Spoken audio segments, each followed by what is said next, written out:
আল্লাহ রাব্বুল আলামিন বলতেছেন, ইয়া আইয়ুহাল্লাযীনা আমানুত্তাকুল্লাহ, হে পৃথিবীর মানুষ, হে ঈমানদার মুসলমান, তোমরা এক আল্লাহ তাআলার উপর ভয় ভীতি স্থাপন করো। আল্লাহ তাআলাকে ভয় করো। এক আল্লাহ তাআলাকে ভয় ভীতি অর্জন করার পরে এক আল্লাহ তাআলার ইবাদত বন্দেগী করো। কি বলেছে? এক আল্লাহ তাআলার ইবাদত বন্দেগী করতে বলেছে এবং অন্তরের ভিতর ভয় স্থাপন করতে বলেছে। আমার ভাইয়ের, আমার বন্ধুগণ, আজ মুসলমানের অন্তরের ভিতরে ঈমান এমন এক পর্যায়ে চলে গেছে, ওই ঈমানের ভিতরে এই মুসলমানদের আল্লাহ তাআলার ভয় ভীতি অন্তরের ভিতর নেই। আল্লাহ তাআলার ভয় ভীতি অন্তরের ভিতর নাই। এই ভয় না থাকার কারণে, আল্লাহ তাআলার তাকওয়া অর্জন না থাকার কারণে পৃথিবীর মুসলমান, প্রত্যেকটা মুসলমান সেকেন্ডে সেকেন্ডে, মিনিটে মিনিটে আল্লাহ তাআলার সাথে নাফরমানি, আল্লাহ তাআলার সাথে গাদ্দারি, আল্লাহ তাআলার সাথে মুনাফিকি এবং সব সময় গুনার ভিতর লিপ্ত আছে। কথা বলেন ঠিক কিনা? আমার ভাইয়েরা, আমার বন্ধুগণ, এই পৃথিবীতে আপনার আমার জন্য, সকলের জন্য চিরস্থায়ী নয়। যে আল্লাহ তাআলা নিজে হুকুম করতেছেন, হে পৃথিবীর মানুষ, হে ঈমানদার মুসলমান, তোমরা আমার দিকে আসো, আমার সঠিক পথে আসো, আমার ইবাদত করো, আমার দাসত্ব করো, আমার ভয় অর্জন করো, আমার তাকওয়া অর্জন করো, নবী রাসূলের সুন্নাত অনুকরণ করো, আমাকে ভালোবাসো, আমাকে মহব্বত করো।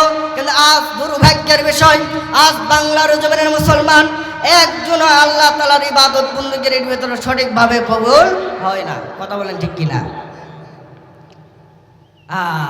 পৃথিবী দুনিয়া দুনিয়া করতে জীবনের শেষ জিন্দেগির পর্যায়ে চলে যাইতেছে, তারপরে বলতেছে দুনিয়া আমার লাগবে। কথা বলেন ঠিক কিনা?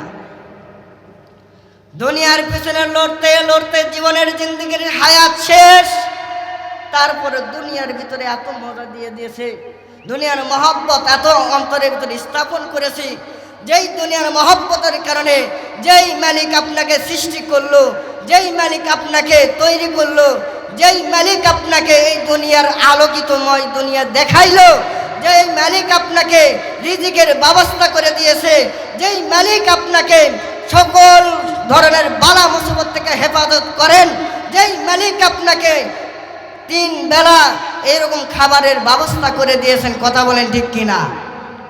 কিন্তু আমরা কি করতেছি? এক আল্লাহ তাআলাকে দূরে সরে দিয়ে দুনিয়ার মহব্বতের ভিতরে পড়ে আছি। কথা বলেন ঠিক কিনা? তাহলে এই যে আমরা পৃথিবী মানে দুনিয়া দুনিয়া করতে যে লড়তেছি, দুনিয়াতে লাভ কি? দুনিয়ার জন্য যে সব কিছু করতেছি, কিন্তু দুনিয়ার লাভটা কি? হাদিস এবং কোরআন আলেখে বলেছে যে দুনিয়া হলো কিছু নয়, দুনিয়া একটা ধোঁকা, দুনিয়া একটা ধোঁকা, দুনিয়ার মহব্বত একটা ধোঁকা, দুনিয়ার জিন্দেগির যে দুনিয়ার যে ভালোবাসা, এটা একটা ধোঁকা। এই দুনিয়া আপনাকে সফলতা আনতে দিবে না। এই দুনিয়া আপনাকে নিয়ে আসবে জাহান্নাম, জাহান্নাম, জাহান্নাম। কথা বলেন ঠিক কিনা? আমার ভাইয়েরা, আমার বন্ধুগণ, এই জন্যই আল্লাহ তাআলা কুরআন কারীমের ভিতরে জানিয়ে দিয়েছেন, ও পৃথিবীর মানুষ, তোমাদেরকে দুনিয়াতে আমি দিয়ে পাঠাইছি, দুনিয়াতে তোমাদেরকে সৃষ্টি করেছি, দুনিয়াতে সকল ব্যবস্থা করে দিয়েছি, শুধুমাত্র কেবলমাত্র আমার ইবাদত করার জন্য। হাক্কুল ইবাদা, শুধুমাত্র কেবলমাত্র আমার ইবাদত করার জন্য, এক আল্লাহ তাআলার দাসত্ব করার জন্য, এক আল্লাহ তাআলার গোলামি করার জন্য। আজ পৃথিবীর মানুষ, পৃথিবীর মুসলমান আজ আল্লাহ তাআলাকে নাফরমানি, আল্লাহ তাআলার সাথে দূরে সরে দিয়েছি, আল্লাহ তাআলার ইবাদত বন্দেগী করতে রাজি নয়।